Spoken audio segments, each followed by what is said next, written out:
Boa noite a todos. Boa noite. Queridos amigos, amigas, irmãos em Cristo, que o Senhor nos abençoe, nos envolvendo na sua proteção hoje e sempre. Que assim seja. Amém. Amém? Amém. Amém, Senhor. Oh, glória! Aleluia, irmã. Meus irmãos, estou muito feliz de estar aqui com vocês hoje, iniciando para mim o ano doutrinário nas minhas palestras nesta casa. Eu comentei com a Iracema, inclusive, que o ano passado minha última palestra ia ser aqui, mas aí eu tive um problema de uma rinite alérgica, eu tive que tomar aquele Loratadin, acabei não podendo estar aqui com vocês. Então é imensa alegria, e principalmente para falar do tema de autorrenovação.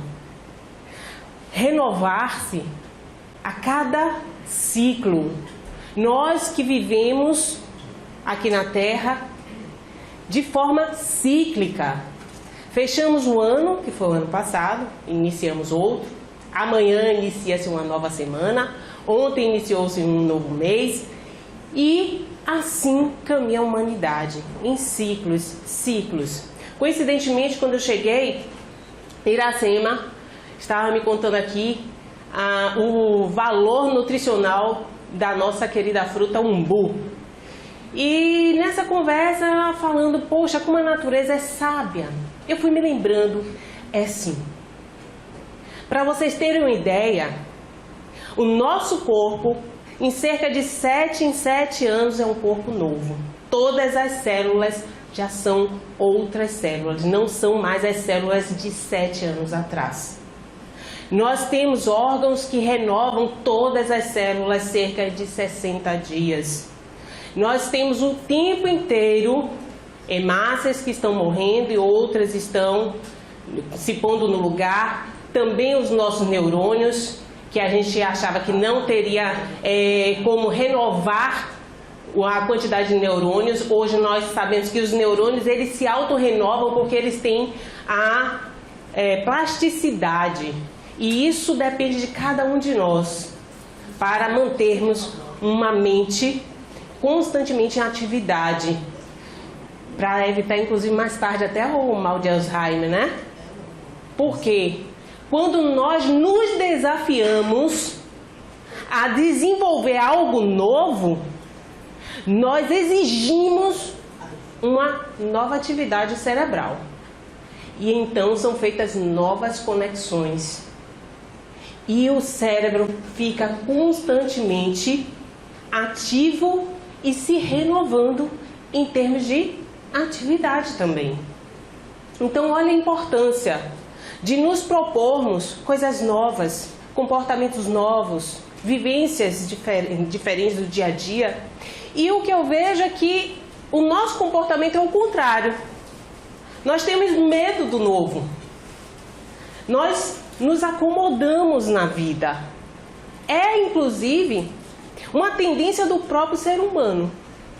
Os nossos ancestrais viviam dessa forma. Quando encontravam um estágio de vivência que lhe desse um certo conforto, então é aí que a gente já pode parar. A alimentação, para vocês terem uma ideia, na época que tudo era difícil, nós tínhamos que caçar o nosso próprio alimento. Nós tínhamos que pegar, colher, plantar. Hoje não, hoje a gente consegue pedir comida até por um aplicativo no celular. Mas os nossos ancestrais tinham que sobreviver e não viver como nós vivemos com a comodidade das tecnologias.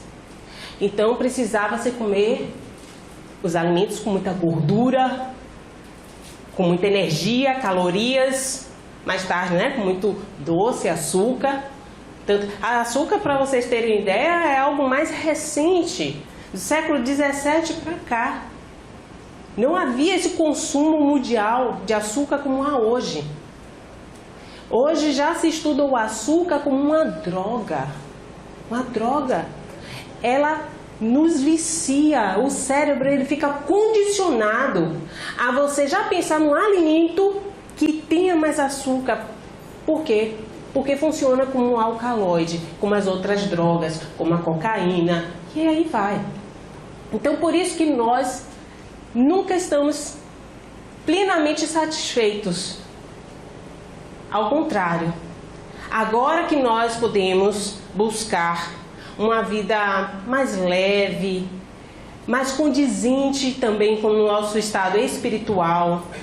O que é isso que eu estou querendo dizer? Buscarmos a harmonia. Porque as nossas inquietações constantes do dia a dia, as nossas ambições, nos trazem esse desequilíbrio interior. E a humanidade está cada vez mais doente. Nunca se ouviu falar tanto em depressão. Nunca se ouviu falar tanto em estresse, tanto em ansiedade, como hoje em dia.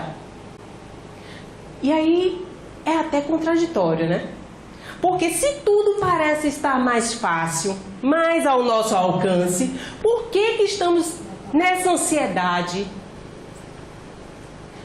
Porque agora nós brincamos com o tempo. Agora nós não temos mais paciência em esperar nada. Estamos vivendo a era da instantaneidade. Então, quando a gente fala, você vai passar por um processo de aprendizado, de amadurecimento, a pessoa já começa a ficar irritada. Eu não quero amadurecer nada, eu quero isso para hoje, para agora. E essa ansiedade não nos traz nenhuma resposta. Então, meus amigos, o que é renovar? Renovar, parece tão óbvio, né? Quando nós buscamos algo novo, algo diferente. A ação de fazer com que algo fique como novo. Ato de se modificar. Daí o desafio da mudança. E nós somos mais comodistas. Tanto que, se está bom, deixa, não precisa mexer não. Não é assim que a gente pensa? Não, não vou mexer não. Porque pode até piorar. Olha o pessimismo. Então, ato de se modificar algo ou alguma coisa para melhor. Claro. E o que seria a atitude? A atitude está ligada à ação. Então, só pode acontecer algo comigo, para bom, não é, ou ruim, se eu tiver uma ação. Ninguém muda ficando no mesmo lugar. Tem que ter pelo menos um passo, dar um passo para frente ou para trás, né? Mas aqui, quando a gente fala em renovar, estamos falando para melhor. Então, essa atitude é uma norma de proceder, de procedimento, que nos leva a um determinado comportamento. Então, eu preciso ter uma atitude, e se eu começo a ter reiteradamente essas atitudes, o que ocorre? Eu crio um hábito.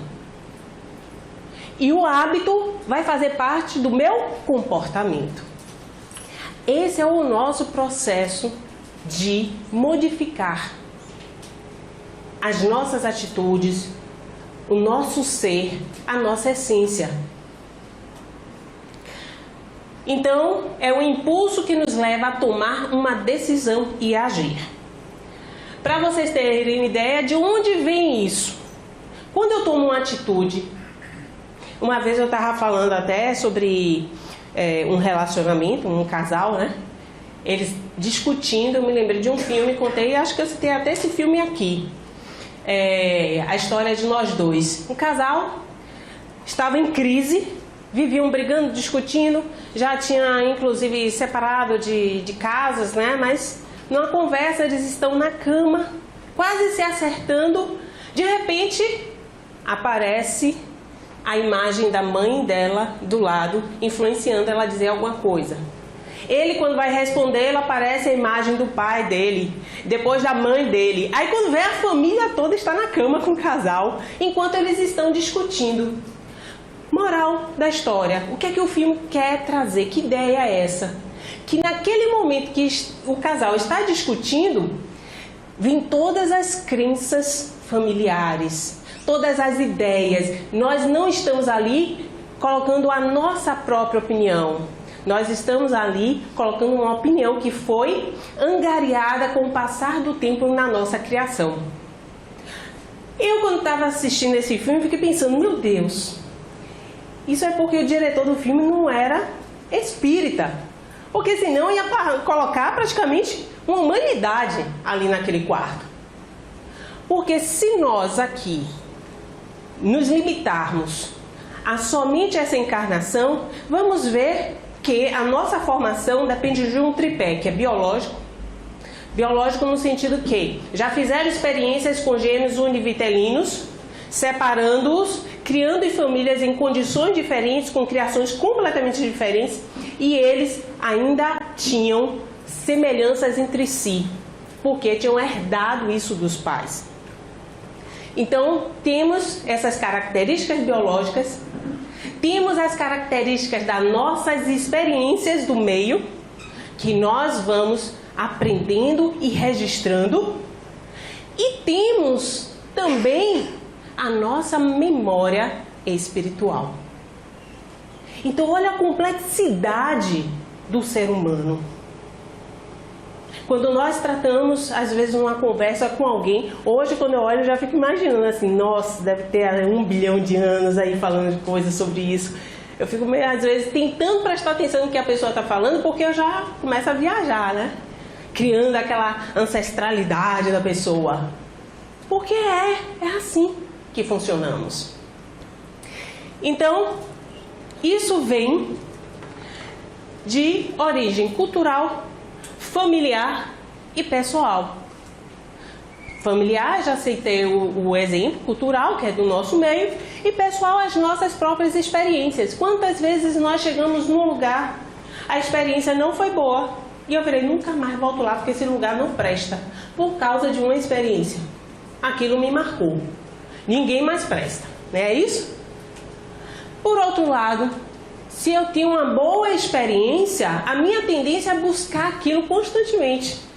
Porque é o prazer imediato, que nós estamos sempre atrás dele, né? Deixa a luz acesa para mim, por favor. Pode ser?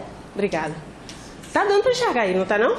É porque senão depois eu não consigo colocar no YouTube para vocês. Trazemos múltiplos clichês mentais arquivados no inconsciente profundo, resultado de velhas recordações danosas, os traumas, esquecemos muito dificilmente, herdadas das mais variadas épocas e existências. Tem experiências que nós conseguimos identificar. Por que aquilo nos marcou? Por que eu tenho medo de fazer alguma coisa? Porque eu não gosto? Mas tem outras que parece que não tem resposta. Mas para o espírita tem. E são muitos os casos de pessoas que buscam terapias de vidas passadas, que eu acho que não tem nem necessidade, uma vez que quando você se vê como espírito, você tem consciência que o que você não está conseguindo ter resposta aqui, tem resposta em outras encarnações que você já viveu. Porque nada é do acaso. Tudo é questão de registro. Bem, aqui eu já trago o Espírito Hamed, trazendo esse trecho do livro Renovando Atitudes. E o livro dos Espíritos, eu faço essa comparação entre atitude e vontade. Se a atitude é um agir, é um proceder, o que é que isso tem a ver com a vontade? Eu só tenho uma ação quando eu tenho vontade? Parece, né? Se eu quiser sair daqui, é porque eu tive vontade de sair, não é isso? Mas quantas vezes a gente faz algo só porque é preciso, mas não temos vontade? Eu era uma péssima aluna na escola. Eu ia obrigada para a aula. Eu não gostava de estudar. Mas eu tinha que ir. Então, quando a gente olha para a nossa vida, nós vamos identificar muitas coisas que nós fizemos e temos ainda que fazer sem esperar a vontade. Porque senão a gente não faz nunca. Não espere ter vontade para agir. Não espere ter vontade. Tenha simplesmente uma atitude, um agir e crie o hábito para que a vontade depois faça parte do seu dia a dia. Eu trago um exemplo aqui que eu também sou humana, que nem todos vocês, e gosto de me acomodar. Nunca fui chegada à academia, a fazer exercícios, a fazer ginástica. A única coisa que eu sou mais assim simpatizante é de dança, mas infelizmente por uma questão de tempo e de comodidade, eu tenho uma academia que é só atravessar a rua, em frente à minha casa. E o meu médico, eu sou pré-diabética já, ele falou, você tem que fazer exercícios no mínimo 3 vezes por semana. Senão você vai começar a ter que tomar tal medicamento assim assado, e eu sou meio resistente a medicamentos. Aí eu, tá bom. E vai, passa 1 mês, 2 meses, academia na frente. E eu nada. Quando as roupas já não davam mais, já tinha engordado 10 quilos, aí eu, agora eu tenho que ir. Esperei a vontade de chegar? Não, chegou o desespero, né? Fui. Cheguei lá, me matriculei. Primeiro dia, eu falei, ai meu Deus, não. Poxa, mas hoje é quinta-feira, podia começar na segunda. Mas aí eu já paguei, vou perder 4 dias. Aí você começa a tentar equilibrar a economia com a atitude. Eu falei assim, sabe de uma coisa? Eu vou botar roupa de ginástica, eu vou chegar na academia e vou fazer o que eu puder. Gente, é incrível. Eu entro na academia com a roupa, parece que eu já estou em outro mundo. Eu não me lembro mais que eu queria ficar em casa, que eu queria ficar deitada, que eu queria assistir um filme. Não! Parece que é uma outra realidade. Você vê as pessoas passando, malhando, já não sei o que, subindo, descendo. Você já entra no ritmo. Quando eu descobri isso, todos os dias eu vou para a academia. Sem vontade nenhuma, mas vou. E faço tudo que tem que fazer. Incrível! Todos os dias. No dia que eu não quero, eu virar assim, mas eu vou pelo menos ter que colocar a roupa e vou lá. Nem que eu chegue lá e não faça. Mas eu já vi que não tem jeito, chegando eu faço. Mas isso sou eu. Por quê? Porque eu me observo. Tem determinadas coisas em mim que o Espiritismo foi assim uma porta que abriu para a minha vida, esclarecendo muitas coisas. Entre elas o autoconhecimento. O trabalho de olhar para si, ver como você age, como você pensa, como você pode desenvolver estratégias de uma vida melhor, para que você suporte até aquelas pessoas que você antes não teria condições nem de ficar ao lado. Você vai desenvolvendo mecanismos. Por quê? Autoconhecimento. Você se conhece. Então não espere ter vontade. Na questão 909 de O Livro dos Espíritos, Kardec parece que lê a mente do ser humano, e é um dos grandes trabalhos que ele faz na codificação, que é realmente reunir as perguntas dentro de temáticas que nos tragam respostas. Já pensou se a gente pegasse um livro e as temáticas estivessem todas misturadas? Então ele foi realmente o nosso codificador. Ele conseguiu compilar, juntar todos os temas de forma didática, mastigada. Olha, só é um espírito infeliz quem já teve contato com o Espiritismo e não deu valor. Porque quem deu valor já sabe qual é o caminho da felicidade. É só seguir a receita. Porque ali tem o nosso mapa, a nossa identidade espiritual esmiuçada. Os espíritos falam de todas desde a nossa criação, desde quem nos criou, que é a primeira pergunta, que é Deus, até inclusive o nosso futuro espiritual. Está tudo ali, todas as respostas. Mas quando a gente se vê como espírito e tem esse leque visual na nossa frente, cabe a cada um de nós buscar a nossa felicidade. Então, ele pergunta: poderia sempre o homem, pelos seus esforços, vencer as suas más inclinações? E aí, poderia ou não poderia? Poderia o homem, pelos seus próprios esforços, vencer suas más inclinações? Tô vendo todo mundo duvidoso, viu? Esse daí tem que estudar o livro dos Espíritos. Tem que sim. E por vezes fazendo esforços bem pequenos. Eu acho que esse espírito que respondeu, a última encarnação dele não foi na Terra, né? Porque esforços bem suaves, bem pequenos. Mas o que o espírito aqui está querendo dizer, o que lhe falta é a vontade. Quão poucos dentre vós fazem esforços. Ele está remetendo à nossa comodidade, como somos acomodados, porque no momento que nós quisermos, como diz Jesus, se quiserdes, obtereis. Basta querer, buscar, bater, sim, que tudo nós poderemos conquistar.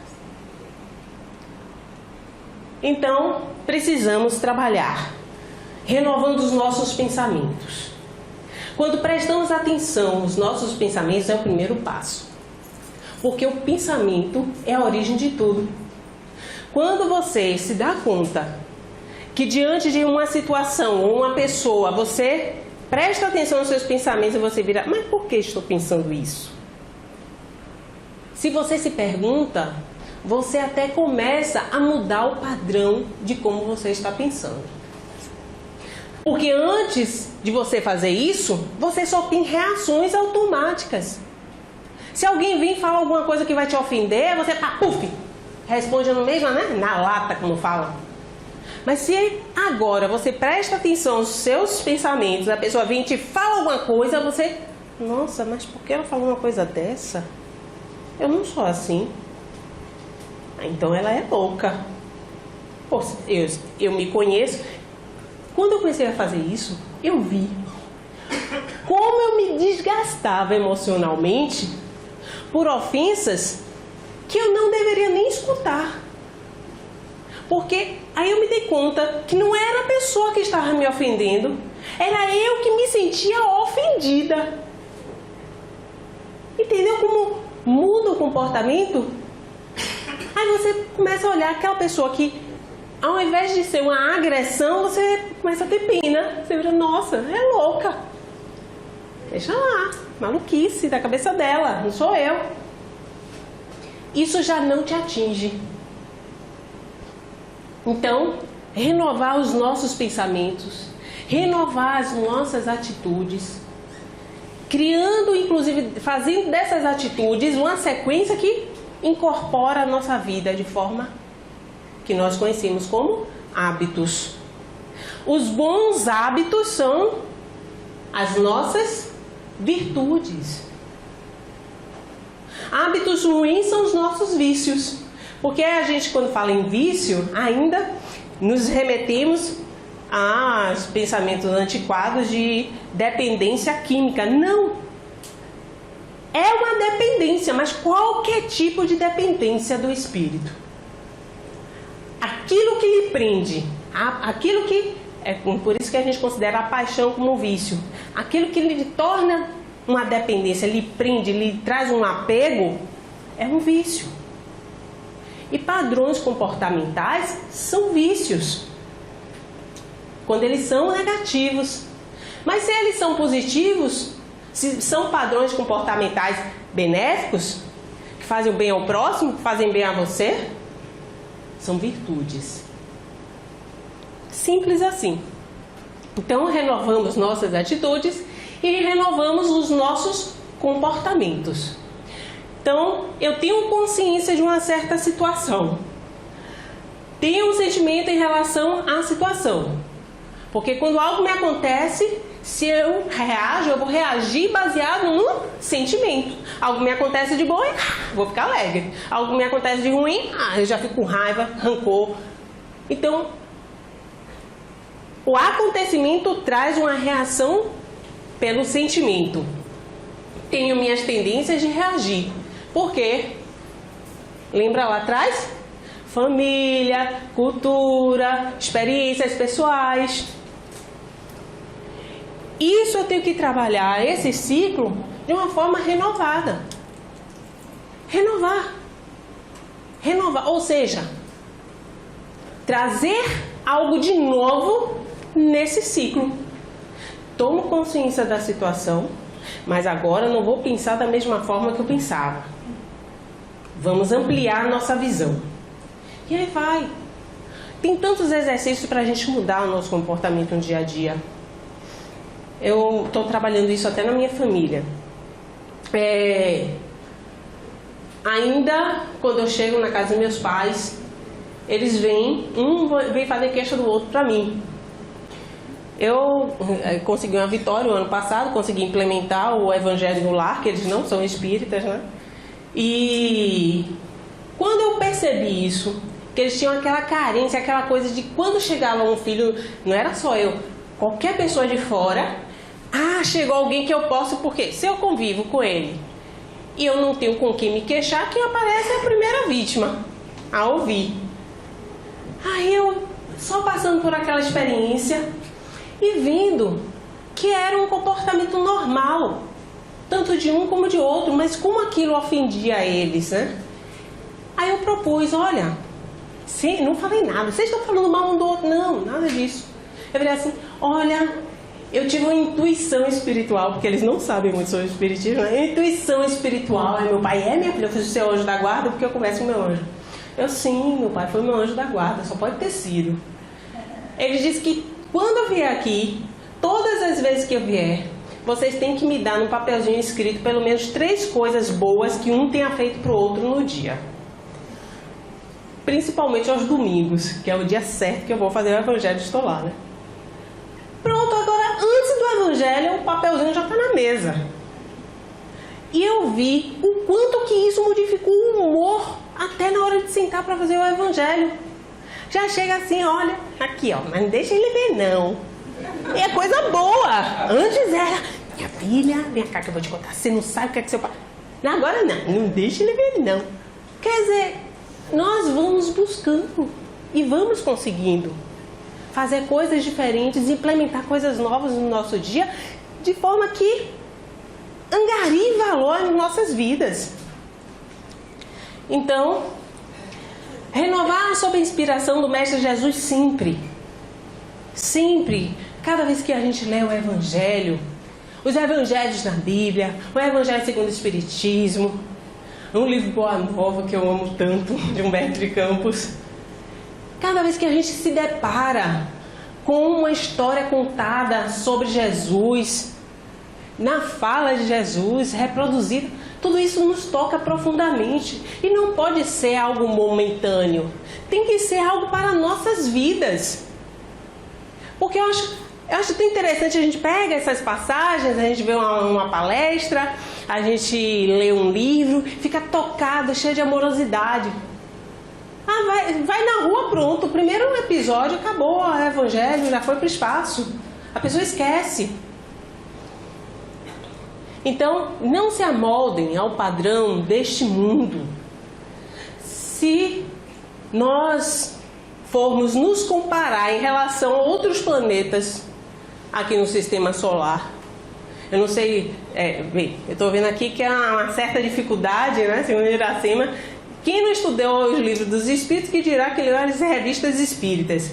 Vamos encontrar vários relatos sobre o planeta Júpiter, sobre o planeta Saturno. Os Espíritos falando o quanto as construções são belas, os relacionamentos, o tipo de música. Você fica extasiado quando lê essas coisas. E aí tem a verdadeira noção que o nosso planeta é o planeta mais atrasado do Sistema Solar. Eu acho que é por isso que não acham um corpo material por aí em outros planetas.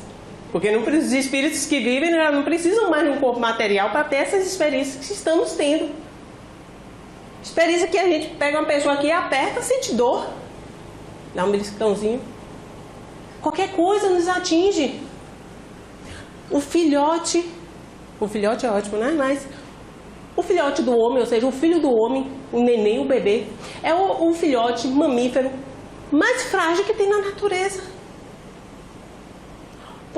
Quem tem fazenda sabe. Vai lá uma égua, quando para e já vem o cavalo, depois de alguns minutos já está tentando ficar em pé. Vai buscar mamar. E se a gente for observar a natureza, a gente vê o potencial de todos. Mas nós não. Nós dependemos de pessoas mais velhas que nós para nos criar durante praticamente toda a infância. Para comer, para vestir, para ter asseio, para tudo. Olha que dependência. E isso é ruim? Não, isso é necessário. Porque a nossa espécie, Deus estrategicamente nos colocou dessa forma. Imagine só, uma espécie que tem que trabalhar tanto o egoísmo e o orgulho e não tivesse esse padrão de convivência de ter que cuidar de um ser. Como é que nós estaríamos? Acho que em extinção já. Então, tudo divinamente correto. Então, mas transforme-se pela renovação da sua mente, para que sejam capazes de experimentar e comprovar a boa, agradável e perfeita vontade de Deus. Isso é Paulo na carta aos Romanos. Tem uma cientista que fez uma pesquisa comportamental, Amy Curry. Ela percebeu que até os nossos padrões, por exemplo, a forma que estamos aqui nos expressando, sentados, a postura, o corpo fala, como diz Pierre Weil, né? Fala um pouco de cada um de nós. Ela fez uma pesquisa e descobriu que nessas empresas de recrutamento, de contratação, ela fez uma experiência com as pessoas que iam conversar com o entrevistador para uma determinada vaga, que ela ficasse pelo menos numa posição de poder, ou seja, numa postura de poder, pelo menos 2 minutos antes de falar com o entrevistador. E percebeu-se, né, nessa experiência, nessa pesquisa, que todas as pessoas que fizeram isso tiveram realmente um padrão de respostas muito mais elevados. Como é isso, Karina? Perceberam que, por exemplo, vocês conhecem o V da Vitória? Uma pessoa quando corre e ganha uma maratona vai... Não é isso? Bota as mãos para cima e fiz... Descobriram que até cegos faziam isso. Como se não está vendo ninguém fazer? Então, isso é inerente da nossa espécie. Aí eu lembrei que na minha infância eu admirava muito a Mulher Maravilha. Eu adorava na hora que ela botava aquela mão na cintura. Eu percebi que muitas vezes me expressei assim na juventude por causa da Mulher Maravilha. Botava a mão na cintura como se dissesse, e daí? Né? Aquele empoderamento.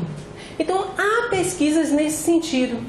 Quando você trabalha o autoconhecimento e vai sabendo dessas pesquisas, você vai aplicando a si mesmo na sua vida. Vai descobrindo os gatilhos que fazem você ter determinada atitude ou até se omitir. Você vai crescendo espiritualmente. Então o espírito precisa renovar-se constantemente, fugir à rotina paralisante por meio da absorção de valores novos, intelectuais e morais, através do estudo e da prática do bem. Então, através do estudo, espíritas, né? Instruí-vos e amai-vos. Já vem aqui, já começa o curso do Livro dos Espíritos, já foram convidados.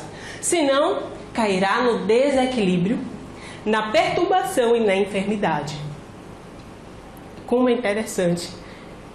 O conhecimento é para a gente colocar em prática.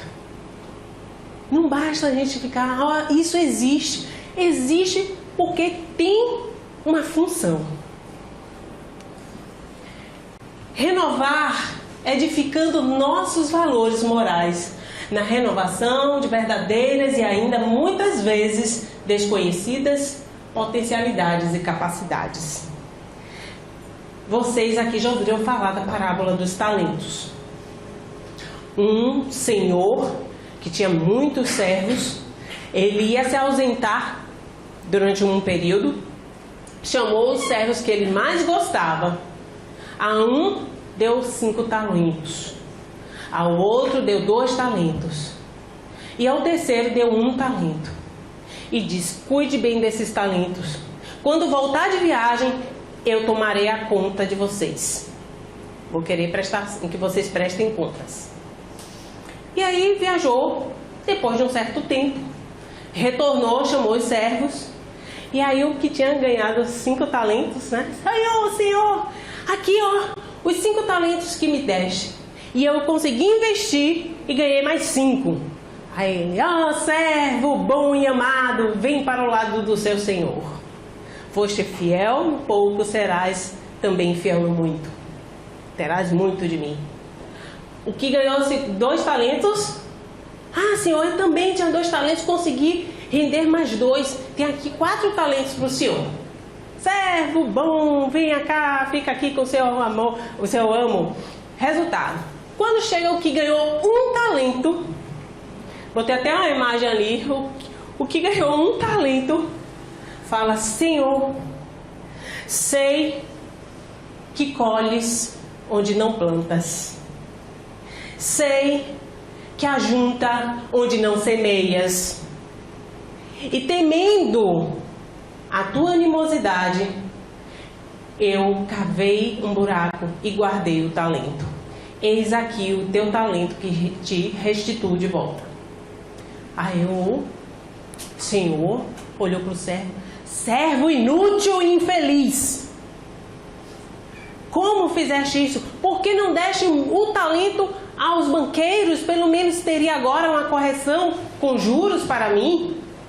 Vai, levem-no, botem-no para fora, levem-no para as trevas, onde haverá choro e ranger de dentes. O que é essa parábola?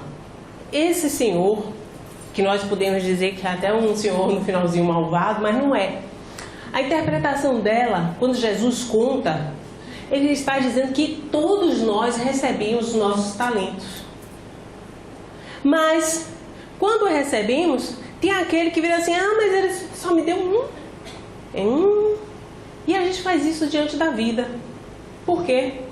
Constantemente estamos nos comparando com os outros.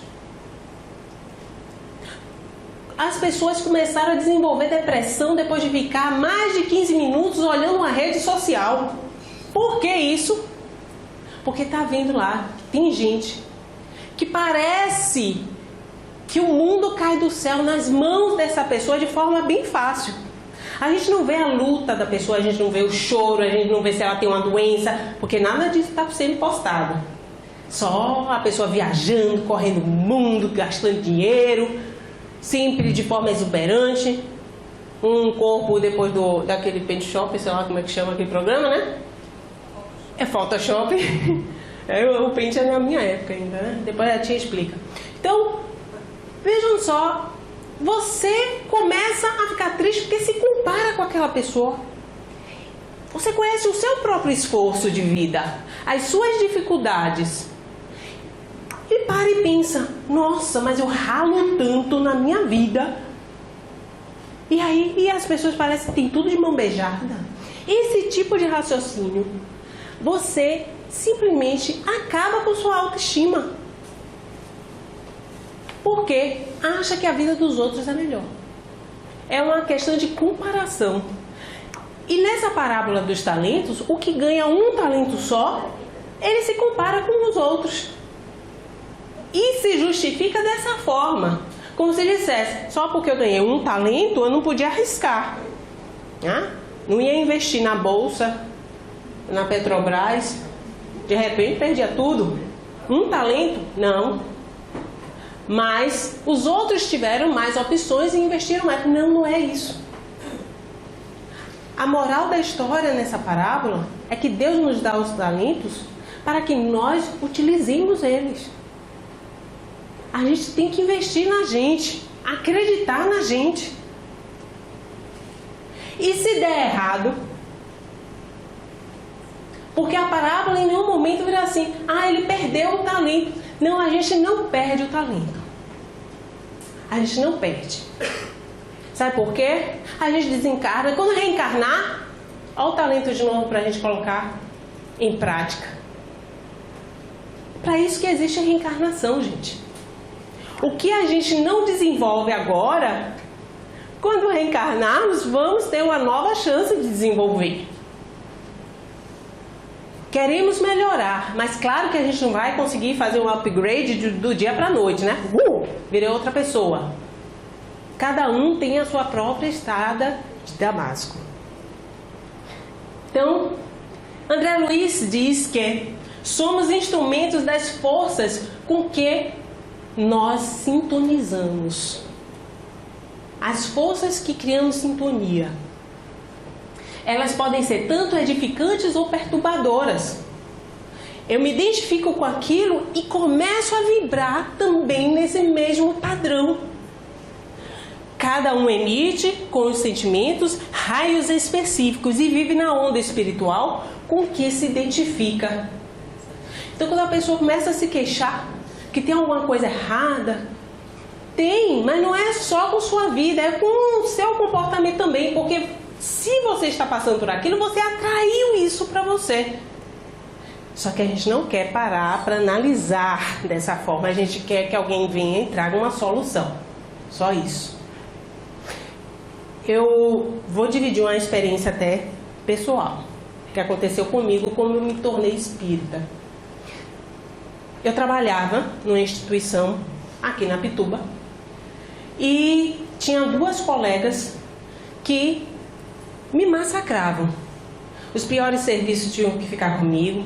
Eu chegava, dava bom dia, não me respondiam. Então era aquela vibração no lugar horrível, que às vezes eu, quando chegava para trabalhar, eu já sentava com vontade de chorar. Aquela angústia. E me sentia presa. E agora, se eu sair daqui, eu vou trabalhar onde? Vou fazer o quê? Porque a gente se sente assim, limitado. Aí teve um dia que eu não aguentei sair. Comecei a chorar na avenida ali. E foi aí que eu vi um centro. O Paulo Estevam. Eu falei assim, o povo que é espírita fala que é bom tomar passe. Eu vou aí, eu acho que um passe não vai fazer mal a ninguém. Eu entrei. Quando vieram me perguntar por que eu estava ali e tudo, né, me encaminhar para um atendimento fraterno, eu só vim tomar um passe. Quando eu falei isso, eu já comecei a chorar. Aí viram que eu estava mal. E eu nunca esqueci o que a atendente fraterno falou quando descreveu o meu caso. Ela virou para mim e falou, você está sendo molestada psiquicamente. Eu nunca esqueci esse termo. Molestada psiquicamente. Você vai fazer um trabalho fluidoterápico e você vai ver que isso com o tempo vai melhorar. Eu, tá bom, isso foi numa quinta. Eu começava o tratamento fluidoterápico na sexta à tarde, mas na sexta de manhã, quando eu cheguei no trabalho, minha chefe me chamou e falou, olha, tem uma vaga, abrir uma vaga para a sua área, que é a área de direito, que eu não estava na área do direito, né? Era estudante de direito, não tinha me informado. Tem uma vaga para a área de direito, que se você tiver interesse, lá no Fórum Rui Barbosa. Aí eu pensei, eu moro aqui no Costa Azul, mas vou ter que atravessar a cidade toda. Mas ótimo! Acho que isso não é um acaso. Acaso não existe. Eu não era espírita nem nada, né? Eu entendi o sinal, eu quero sim, quero, doutora. Ela pegou e me transferiu para o Fórum Rui Barbosa. Até esse momento, eu dizia, nunca mais quero trabalhar nessa empresa. Terminar o meu contrato, eu nunca mais boto o pé aqui dentro. Só que no outro posto que eu fui trabalhar, já foi o contrário. Parece que a espiritualidade escolheu a dedo uma pessoa, uma figura humana fantástica, que eu tenho ela como minha irmã até hoje. E isso me fez modificar a minha visão em relação à instituição. Porque aquilo que eu falei no início, a instituição para mim não prestava porque eu vivia num lugar que duas pessoas acabavam comigo. Agora não, eu estava num lugar que alguém me valorizava, tinha amorosidade em fazer as coisas comigo. Eu fiquei assim, meu Deus, olha que experiência. E por causa disso me tornei espírita, né? Você vê como são as coisas. Continuei o tratamento, aí me engajei nos estudos, mas não era estudo só dia de sábado, né? Eu tinha estudo de sábado até sexta, era a semana toda. Grupo de estudo, inclusive até dia de domingo, como tem até hoje, vai começar amanhã de novo. Então, foi com muito amor que eu abracei o Espiritismo, porque eu vi o quanto que ele atuou na minha vida. E foi aí que o início de várias coisas que me aconteceram. Várias. Meu contrato acabou, gente. E eu falei, olha, foi muito bom trabalhar aqui, um período de 3 anos, mas vou fazer de tudo para nunca mais trabalhar nessa empresa. Logo que eu saí, teve um processo seletivo. Essa minha amiga, que é minha colega muito amorosa, né, falou, poxa, se inscreva, eu vou fazer e vai que a gente fica juntas de novo. Eu fiz, eu passei, ela não passou. E hoje eu estou novamente na mesma empresa, trabalhando com mais de 100 pessoas que parecem que são todas parentes dessa menina que trabalhou comigo, porque são pessoas fantásticas. Então a gente tem que se dar essa chance. A gente tem que acreditar que tudo pode ser melhor. Mas também a gente tem que se doar para que as coisas aconteçam. Se doar com amorosidade mesmo. Hoje eu atravesso a cidade para trabalhar feliz da vida. Então, o autoconhecimento é a base de tudo. É a base de tudo. Na questão 919 de O Livro dos Espíritos, Allan Kardec já falou, poxa, se basta que nós tenhamos um pouquinho de vontade, né? Com o mínimo de esforço, a gente conseguir resistir ao mal, então me diz aí qual o meio prático e mais eficaz, ou seja, o pulo do gato, uma coisa simples, que tem um homem de se melhorar nesta vida e de resistir à atração do mal. Fala aí. Aí dão aquela famosa resposta, né?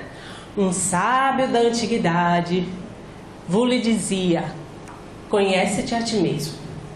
Esse conhece-te a ti mesmo é um oráculo, estava escrito no pórtico do oráculo de Delfos, o templo que tinha na Grécia.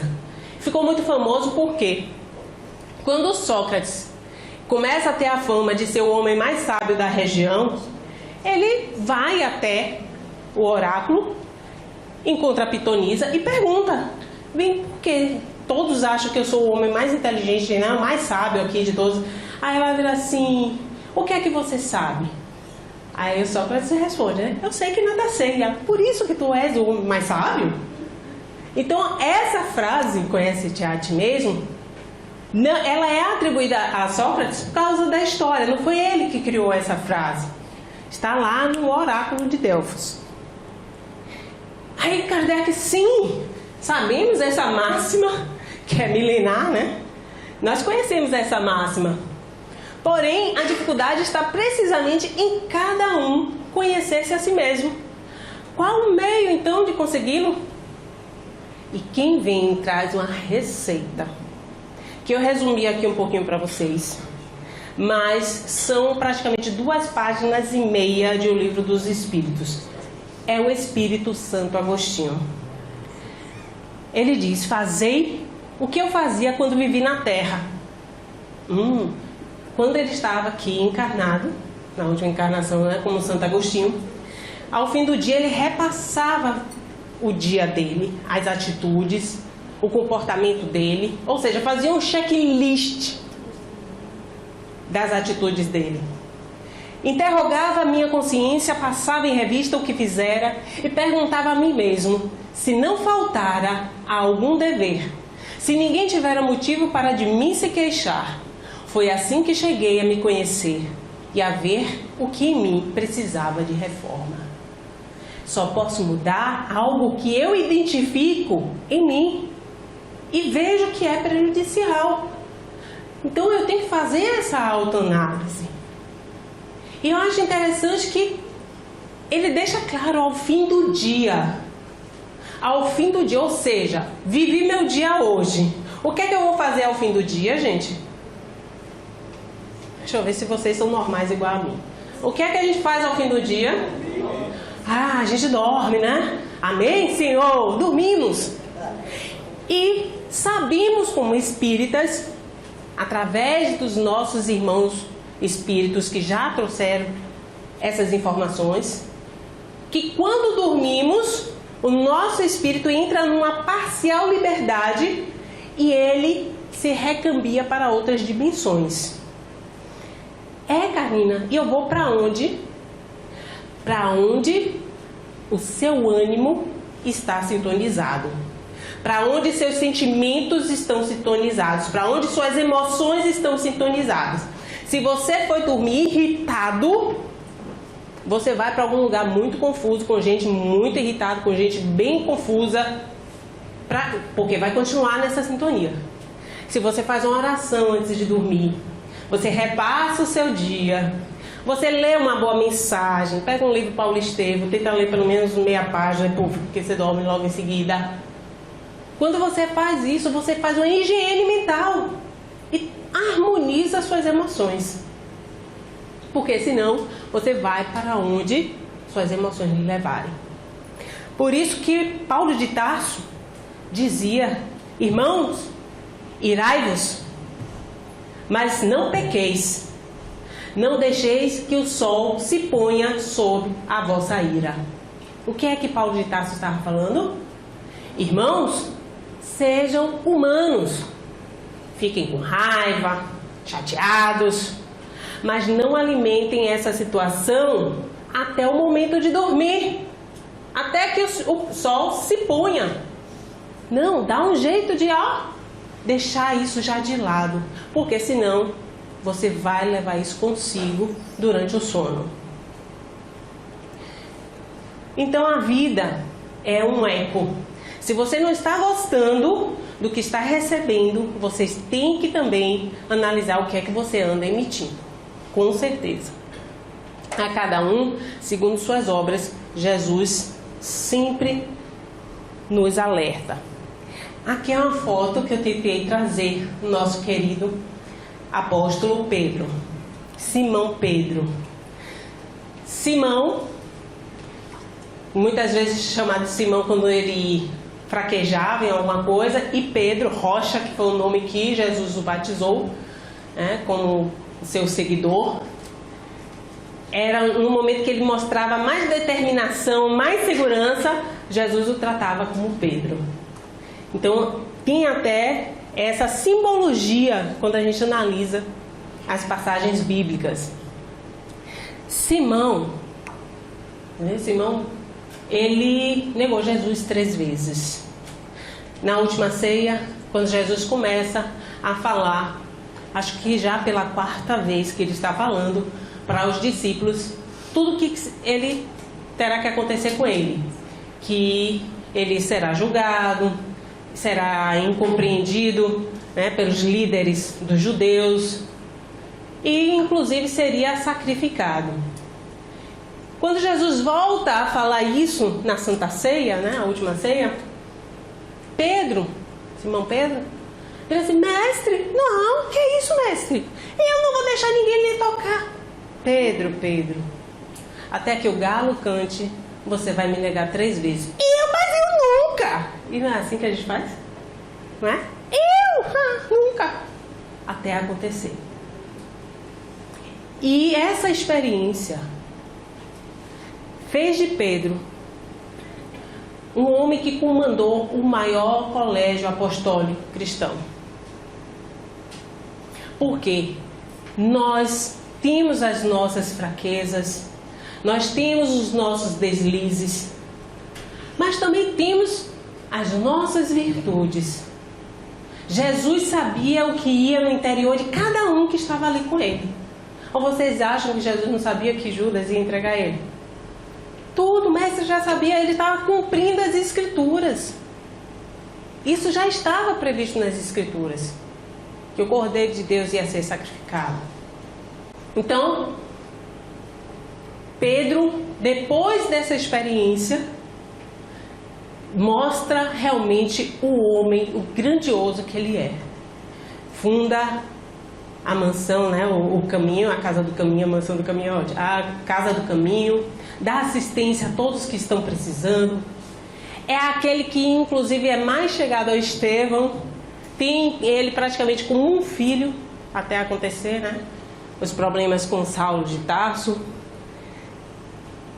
Faz de Maria Madalena, Maria de Magdala, uma mulher que se sentia perdida, era uma meretriz, né, chamava de Itaia naquela época, porque seria uma meretriz de alto padrão. Inclusive essas meretrizes, elas tinham acesso até a conhecimento, porque tinham que ter cultura para lidar com os clientes, eram reis, príncipes. Então, faz de Maria Madalena um exemplo de autorrenovação.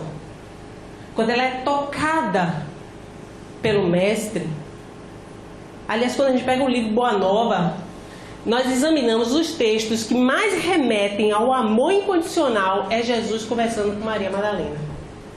É lindo demais. Tem um momento que ele fala para ela que ela está tão desacreditada do amor da humanidade, que fala: Maria, acaso nunca viste na primavera as ruínas de uma casa das flores? As ruínas são a humanidade. As flores são as esperanças em Deus. Ai, toda vez agora que eu vejo uma florzinha saindo de uma pedra, eu lembro de Jesus. Então, faz de Maria Madalena um exemplo do amor. Faz o exemplo do maior inimigo de Jesus, que comecei na época, ficaram conhecidos, né, os seguidores de Jesus como cristãos. Foi exatamente logo depois que Jesus foi crucificado. Aqueles que se revoltaram com toda a situação, que seguiam o Mestre, começaram a ser identificados, chamados como cristãos. E o maior inimigo dos cristãos, aquele que persegue, quando encontra Jesus, tem a visão de Jesus na estrada de Damasco, se transforma, se autorrenova de uma forma que hoje, se estamos falando a respeito do Mestre, é por causa de Paulo de Tarso. Foi o maior divulgador do Evangelho, o maior, incansável divulgador de toda a história. O que é isso, então? E nós que temos acesso ao Evangelho, a estudarmos, fazemos o Evangelho no lar, trazemos o Evangelho para o nosso lar. E por que está tão difícil algumas coisas, pelo menos tentar me modificar? É porque a gente não pode esperar ter vontade. Quando somos chamados à missão de contribuir para a melhoria da humanidade. Vejo muitas pessoas falando que querem um mundo melhor. Sim, mas o que estamos fazendo para um mundo melhor? O que é que eu faço para um mundo melhor? Um dia que eu me perguntei isso, eu não sou uma Mulher Maravilha, não. Não sou também um exemplo. Estou aqui dando uma pequena contribuição. Mas quando me fiz essa pergunta, hoje eu tento ser o melhor possível em tudo que eu faço no meu trabalho. Eu chego na casa dos meus pais, tento ser o melhor possível de uma filha pode ser para os pais. Eu chego em casa, ontem o que é que você fez, Karina? Bem, claro, eu fui na academia, né? E depois comecei a estudar, estudei até 1h da manhã. Hoje retornei 7h da manhã, comecei meus estudos, até sair de casa. Meu celular está no modo avião até agora. Porque outra coisa que eu aprendi com a experiência. Lembro-me que quando comecei a fazer palestras, a gente na verdade não é nem convidado, é empurrado, né? Ai, fulano faltou, vem aqui, faz você, Karina. Eu já vi você falar no grupo. Vai, gente. Lembro-me que na terceira palestra que eu fui fazer, é uma casa irmã até aqui do bairro, era um dia de segunda-feira, e eu ia para o centro com meu namorado, que também era palestrante, é espírita há mais de 30 anos. Aí fiquei esperando, daqui a pouco foi dando tempo, quando deu 15 para 8 e a palestra era 8 horas, eu quase desencarnando, né, de aflição, que ele não chegava. Aí eu cheguei, peguei a chave do carro, vou descer, eu vou embora, né, não conseguia falar com ele. Quando eu cheguei na porta do prédio, ele acabou de chegar. Aí eu, menino, a gente só tem 15 minutos para chegar, não sei o que, pererê. Ah, não, mas eu nem vou para a palestra com você, eu só vim aqui dizer que a gente tá tudo acabado. 15 minutos, na verdade, aí já eram 10 minutos antes de fazer a palestra. Eu parei assim e fiquei sem entender nada. E agora eu tenho que ir, porque também tem um compromisso. Aí eu falei, ainda bem que eu tô com a chave do carro, eu peguei meu carro e fui embora. No caminho eu fiz o maior esforço para lembrar sobre o que eu ia falar mesmo, a palestra. Não lembrava. Cabeça mil, o que foi isso? Gente, de uma para outra. Aí começa a perceber os sinais que vinha dando, né? Que a gente vai evitando enxergar. Mas logo agora, logo hoje. Aí cheguei, fiz a palestra. Depois fiquei mal. Passei assim umas 2 semanas mal. Mas sobrevivi, olha eu aqui, né? Disso eu tirei uma lição. Não importa com quem eu esteja me relacionando. Para a palestra de centro espírita, não me verá no dia de palestra. Não, nem família, nem ninguém. Eu vou ver minha família quando sair daqui. Ninguém me viu hoje. Se tentar me ligar para cancelar a palestra, não vai conseguir. Eu vou vir para o centro, vou saber aqui no centro. Porque são muitas interferências espirituais. Se eu percebi isso, cortei logo esse gatilho. Outra vez também foi uma pessoa que me pediu uma carona para ir numa palestra comigo. Eu quero ver sua palestra. Passa aqui que é caminho. Arrependimento. Hoje em dia quando fala assim, eu posso ir com você? Não. Sabe aquele não que você fala com gosto? Não.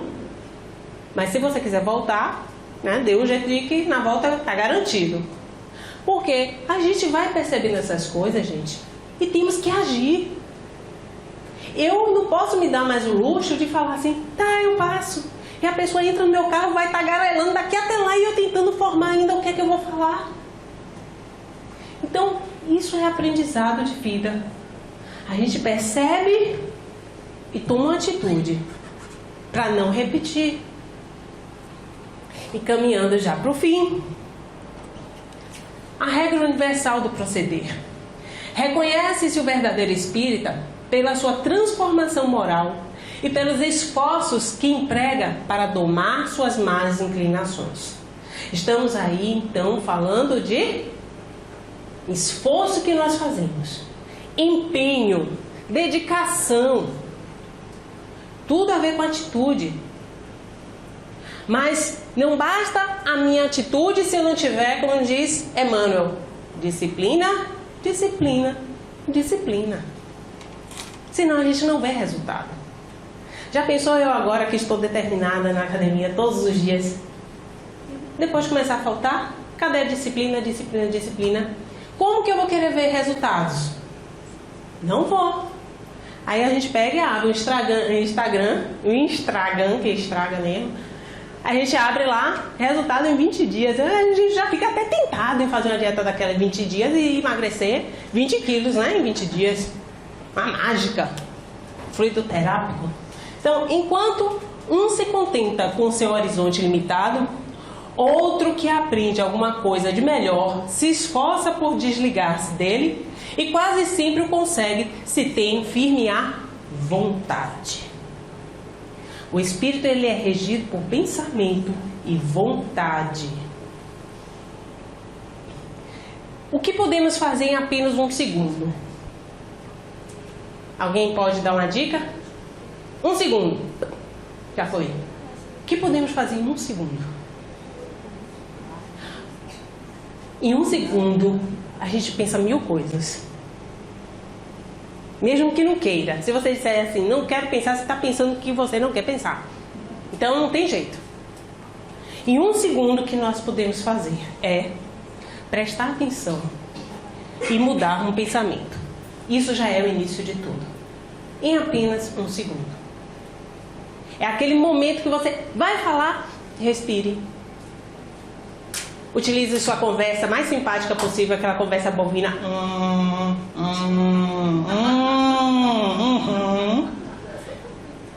Respire. E não tenha mais a mesma atitude. Aquela que depois você olha para trás e vira assim, nossa, para que eu fui falar isso? Em apenas um segundo. Muita paz a todos.